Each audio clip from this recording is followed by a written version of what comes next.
नगर आयुक्त नमामि बंसल जी एवं नगर निगम के सभी हमारे पार्षदगण, सभी आए हुए इस क्षेत्र के सभी भाइयों एवं बहनों, हमारे सभी अधिकारीगण, सभी कर्मचारीगण, सभी मीडिया के मित्र, मैं सबसे पहले तो आप सबका इस विशिष्ट कार्यक्रम में उपस्थित होने पर आप सभी नागरिकों का अपने हृदय से स्वागत करता हूं, आप सबका अभिनंदन करता हूं। भाइयों बहनों, मैं अपनी बात शुरू करूं उससे पहले आप सबको पता है 5 अगस्त को उत्तरकाशी के धराली क्षेत्र में एक बड़ी आपदा आई और अनेकों लोग, जान माल की बड़ी क्षति उस क्षेत्र में हुई है। मैं जो भी इस आपदा में पीड़ित हुए हैं, जिन्होंने अपने परिजन खोए हैं, मैं उन सभी को अपनी श्रद्धांजलि अर्पित करता हूं और भगवान से प्रार्थना करता हूं कि भगवान उनको अपने श्री चरणों में स्थान दे और उन सभी आपदा पीड़ितों को जो घायल हुए हैं उनको जल्दी स्वस्थ करे और साथ ही उस क्षेत्र को फिर से व्यवस्थित करने में भगवान हम सबको शक्ति दे। भाइयों बहनों, हमारे लिए हर्ष का विषय है कि आज हरित देहरादून के संकल्प के साथ केदारपुरम पार्क सहित 2 अन्य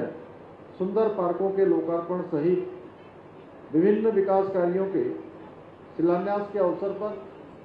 हम सब यहाँ पर एकत्र हुए हैं। आज का ये कार्यक्रम केवल पार्कों के उद्घाटन भर का कार्यक्रम नहीं है, बल्कि हमारे संकल्प और हमारी सकारात्मक सोच उसका एक सजीव प्रतीक है कि हम किस गति से, किस दिशा में काम करना चाहते हैं। आज केदारपुरम के आधुनिक योगा पार्क का उद्घाटन करते हुए मुझे यह कहते हुए गर्व हो रहा है कि राजधानी देहरादून में हम स्वास्थ्य, खुशहाली और पर्यावरण के साथ लेकर चलने की दिशा में एक मजबूत कदम उठा रहे हैं। मुझे बताया गया कि देहरादून नगर निगम क्षेत्र में केदारपुरम का योगा पार्क गांधी पार्क के बाद सबसे बड़ा पार्क है, यानी कि गांधी पार्क से भी बड़ा पार्क है अभी जैसा बताया गया। और आने वाले समय में शहरवासियों के लिए न केवल आकर्षण का केंद्र बनेगा, बल्कि स्वास्थ्य का, फिटनेस का, ऐसे अनेक कार्यों, सामाजिक गतिविधियों का भी एक प्रमुख केंद्र के रूप में ये पार्क बनेगा। भाइयों बहनों, हमारी सरकार प्रदेश को योग और आध्यात्म के क्षेत्र में वैश्विक राजधानी बनाने के लिए संकल्पित होकर निरंतर कार्य कर रही है। इसी उद्देश्य के साथ हमने इस वर्ष अंतर्राष्ट्रीय योग दिवस के अवसर पर प्रदेश में देश की पहली योग नीति लागू करने का भी कार्य किया है, जिससे प्रदेश में योग, ध्यान एवं प्राकृतिक चिकित्सा को और अधिक बढ़ावा दिया जा सके। इतना ही नहीं, हमारी सरकार शीघ्र ही प्रदेश में आयुर्वेदिक एवं प्राकृतिक चिकित्सा, योग और अध्यात्म पर्यटन को बढ़ावा देने के लिए गढ़वाल और कुमाऊं मंडल में एक स्पिरिचुअल इकोनॉमिक जोन की स्थापना भी करने जा रही है। हमारा प्रयास है कि योग लोगों की जीवन शैली का अभिन्न हिस्सा बने, जिससे उनका शारीरिक, मानसिक और आध्यात्मिक विकास हो सके। इसी सोच के साथ आज लोकार्पित हुए केदारपुरम सहित अन्य पार्कों का निर्माण कार्य किया गया है। भाइयों बहनों, आज हम आदरणीय प्रधानमंत्री श्री नरेंद्र मोदी जी के आह्वान पर वर्ष 2020 में स्वतंत्रता दिवस के अवसर पर प्रारंभ किए गए नशा मुक्त भारत अभियान की भी 5वीं वर्षगांठ मना रहे हैं। अभी इस कार्यक्रम के समापन पर एक हम सब शपथ भी लेंगे।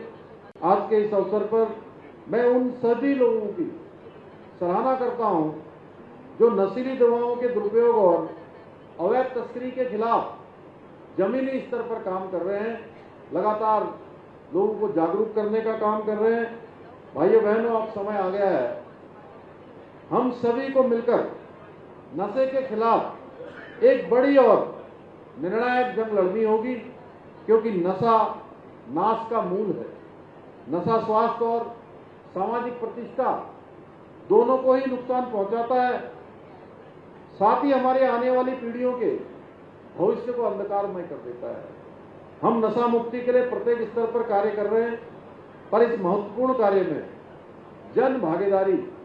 अत्यंत महत्वपूर्ण है। सरकार के द्वारा कार्यक्रम चलाए जा रहे हैं, भारत सरकार के भी कार्यक्रम चल रहे हैं, राज्य सरकार के भी कार्यक्रम चल रहे हैं और नशा मुक्ति के लिए हर स्तर पर प्रयास हो रहे हैं। लेकिन जब इसमें जन सहयोग, जन भागीदारी सुनिश्चित हो जाएगी, निश्चित रूप से हमारा उत्तराखंड पूरी तरह से ड्रग्स फ्री